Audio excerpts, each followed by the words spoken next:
Pertanyaan tentang keadilan Allah ketika orang benar mengalami penderitaan merupakan salah satu isu paling tua dan paling sering muncul dalam perjalanan iman. Secara naluriah, manusia menganggap bahwa hidup benar harus menghasilkan kehidupan yang lancar, aman, dan diberkati. Sebaliknya, ketika orang benar justru menghadapi masalah, sakit, tekanan, fitnah, atau ketidakadilan, muncul pergumulan besar. Apakah ini adil? Apakah Tuhan tidak melihat? Apakah kesetiaan tidak ada harganya? Alkitab tidak menutup-nutupi kenyataan bahwa orang benar memang bisa menderita. Namun, di balik semua itu, terdapat jawaban yang jauh lebih dalam tentang karakter Allah, rencananya, dan nilai kekekalan yang Ia ingin nyatakan. Pertama, penderitaan orang benar bukan bukti ketidakadilan Allah, tetapi bukti dunia yang telah rusak oleh dosa. Dunia tidak lagi mencerminkan keadilan sempurna sejak manusia jatuh dalam dosa. Akibatnya, orang benar pun bisa menjadi korban ketidakadilan. Sama seperti Ayub yang hidup benar namun mengalami kehilangan besar tanpa sebab dari dirinya. Penderitaan tidak selalu berkaitan dengan moralitas pribadi. Yesus sendiri yang tanpa dosa mengalami penderitaan paling besar. Jika kesempurnaan tidak membebaskan Kristus dari penderitaan, maka tidak mengherankan bila orang percaya pun harus melewati jalan yang sama. Kedua, penderitaan menjadi sarana pembentukan karakter rohani. Roma 5:3-4 menyatakan bahwa penderitaan menghasilkan ketekunan, ketekunan menghasilkan tahan uji, dan tahan uji menghasilkan pengharapan. Dalam perspektif ini, penderitaan bukan hukuman, tetapi alat. Allah tidak sedang menjatuhkan vonis, melainkan sedang menempa kedewasaan rohani yang tidak dapat dibangun melalui kenyamanan. Seperti emas yang dimurnikan dalam api, iman juga dimurnikan melalui proses yang sulit namun mulia.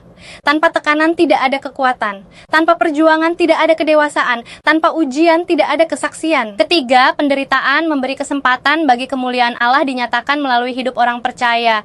Ketika dunia melihat orang benar tetap setia, tetap mengasihi, tetap jujur, tetap berharap, bahkan di tengah penderitaan, disitulah terang Kristus terlihat paling jelas.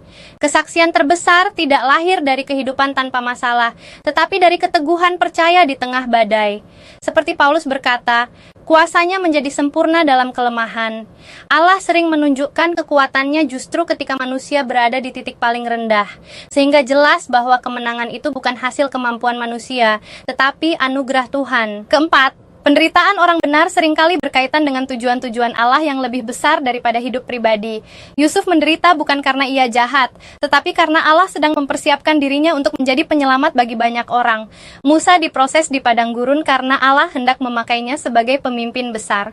Demikian pula penderitaan orang percaya kadang membawa dampak bagi keluarga, gereja, bahkan generasi berikutnya, sesuatu yang tidak selalu terlihat saat ini. Apa yang tampak tidak adil di mata manusia bisa menjadi bagian dari rencana ilahi yang jauh lebih luas. Kelima, penderitaan orang benar hanya dapat dimengerti secara penuh dari perspektif kekekalan, bukan hanya kehidupan sementara di dunia. Jika hidup hanya sebatas 70-80 tahun, penderitaan tampak seperti ketidakadilan.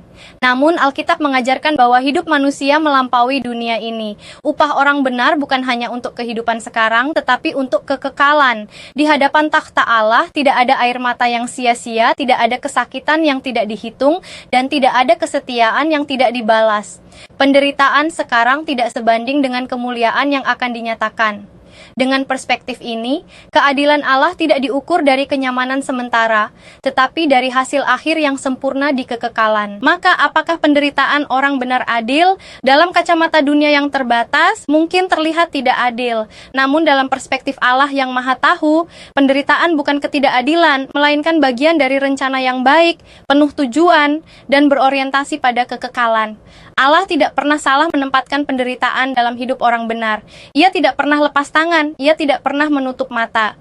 Justru melalui penderitaan itulah ia bekerja, membentuk, menguatkan, menyatakan kemuliaan, serta mempersiapkan upah kekal yang tidak dapat dilenyapkan.